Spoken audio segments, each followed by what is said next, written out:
அனைவருக்கும் எனது பணிவான வணக்கங்களையும் மனமார்ந்த வாழ்த்துக்களையும் தெரிவித்துக்கொண்டு 2024 வரக்கூடிய தமிழ் புத்தாண்டு அன்று, அதாவது நிகழும் மங்களகரமான குரோதி வருடம் சித்திரை மாதம் முதல் நாள் ஞாயிற்றுக்கிழமை அன்று இருக்கக்கூடிய கிரக நிலைகளை மேசராசி முதல் மீனராசி வரை இதுவரை பார்த்து கொண்டிருந்தோம்.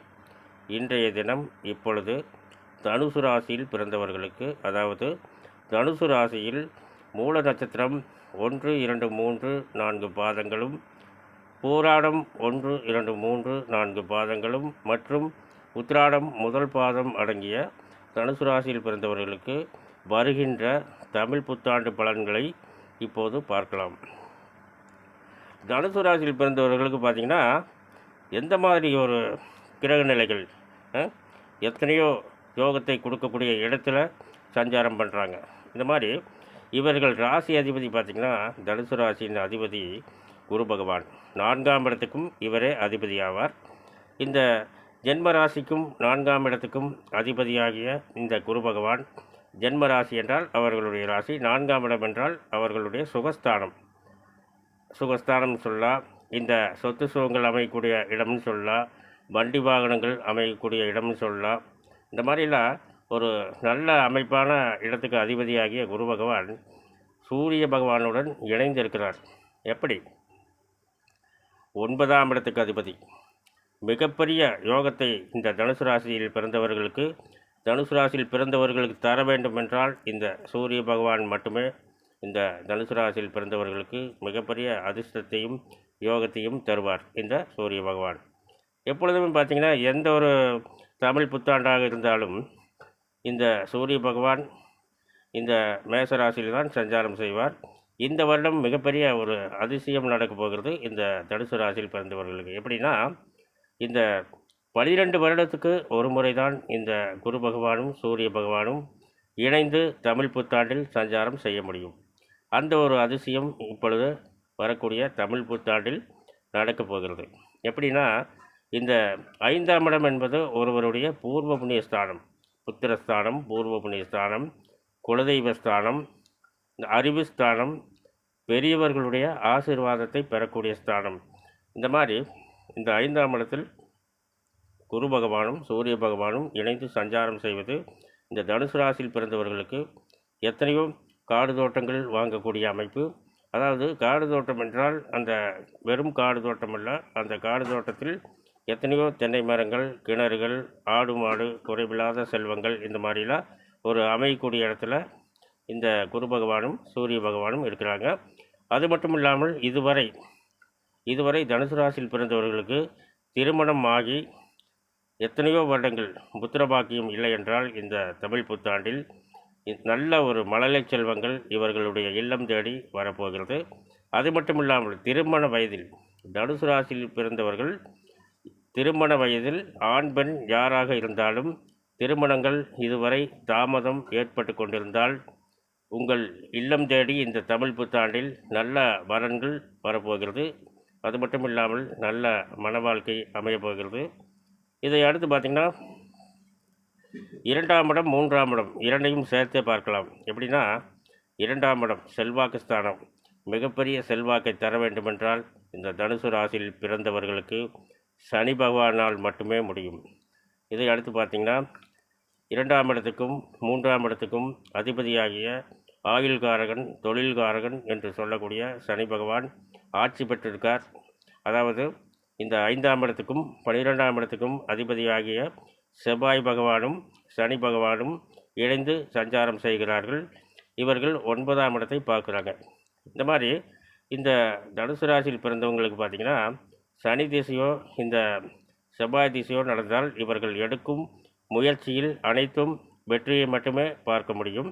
இதை அடுத்து பார்த்திங்கன்னா, 6ஆம் இடத்துக்கு போயிடலாம். 6ஆம் இடத்து அதிபதியும் 11ஆம் இடத்து அதிபதியும் சுக்கிர பகவான், 7ஆம் இடத்து அதிபதியும் 10ஆம் இடத்து அதிபதியும் புதன் பகவான். 6ஆம் இடத்து அதிபதியும் 11ஆம் இடத்து அதிபதியும் சுக்கிர பகவானாக இருந்து அவர் உங்கள் ராசிக்கு 4ஆம் இடத்தில், அதாவது சொத்து சுகஸ்தானத்தில் இந்த சுக்கிர பகவான் உச்சம் பெற்றுள்ளார். களத்திர ஸ்தானாதிபதியும் ஜீவனஸ்தானாதிபதியும் இந்த புதன் பகவான். இவர் நீச்சம் பெற்றுள்ளார் 4ஆம் இடத்தில்.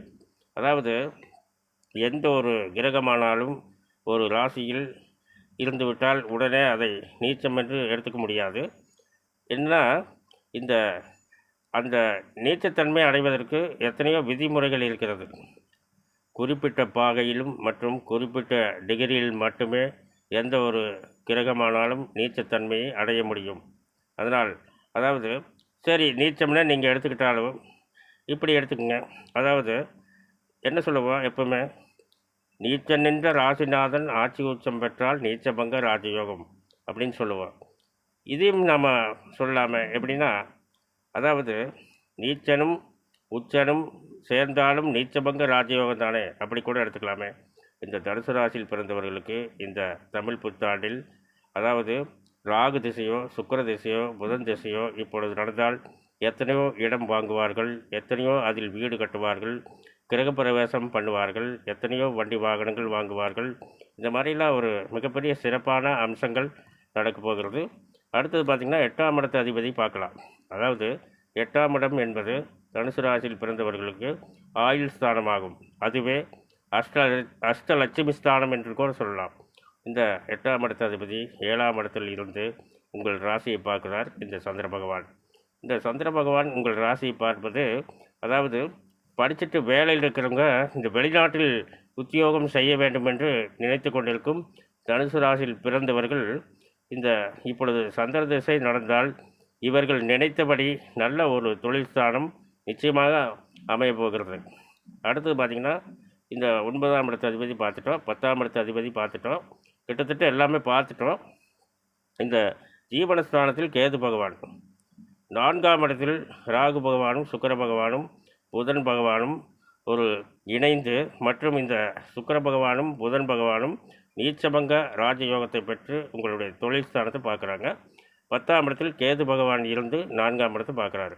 இப்படிலாம் இருக்கும்போது இந்த தனுசு ராசியில் பிறந்தவர்களுக்கு இந்த தமிழ் புத்தாண்டில் இவர்களுடைய தொழில் ஸ்தானம் மிகப்பெரிய உயர்ந்த நிலைக்கு செல்ல போகிறது. எத்தனையோ பேர்த்துக்கு இவங்களும் வேலை வாய்ப்புகள் கொடுப்பாங்க, எத்தனையோ குடும்பங்களுடைய பசியை ஆற்றுவார்கள். மற்றும் இளகிய மனம் கொண்டவர் இந்த தனுசு ராசியில் பிறந்தவர்கள். எத்தனையோ பேர்த்துக்கு உதவி செய்யக்கூடியவங்க, அதாவது பலனை எதிர்பார்த்து உதவி செய்ய மாட்டாங்க. மற்றும் இன்னும் எத்தனையோ ஒரு மிகப்பெரிய யோகங்களை பார்க்கலாம் இந்த தனுசு ராசியில் பிறந்தவர்களுக்கு. மேலும் இந்த தனுசு ராசியில் பிறந்தவர்கள் வருகின்ற இனிய தமிழ் புத்தாண்டில் தனுசு ராசியில் பிறந்தவர்கள் அனைவரும் எல்லா செல்வங்களையும் பெற்று நலமோடு வாழ வேண்டுமென்று அந்த ஆண்டவனை வணங்கி வாழ்த்துகின்றேன். மேலும் இந்த பதிவை பார்த்து கொண்டிருக்கும் அனைவரும் எனக்கு மிகப்பெரிய ஆதரவை தருவீர்கள் என்று நம்புகின்றேன். மேலும் விவரங்கள் அறிய என்றும் புலிப்பாணி என்ற ஜோதிட தலைப்பை பாருங்கள். நன்றி, வணக்கம், வாழ்த்துக்கள்.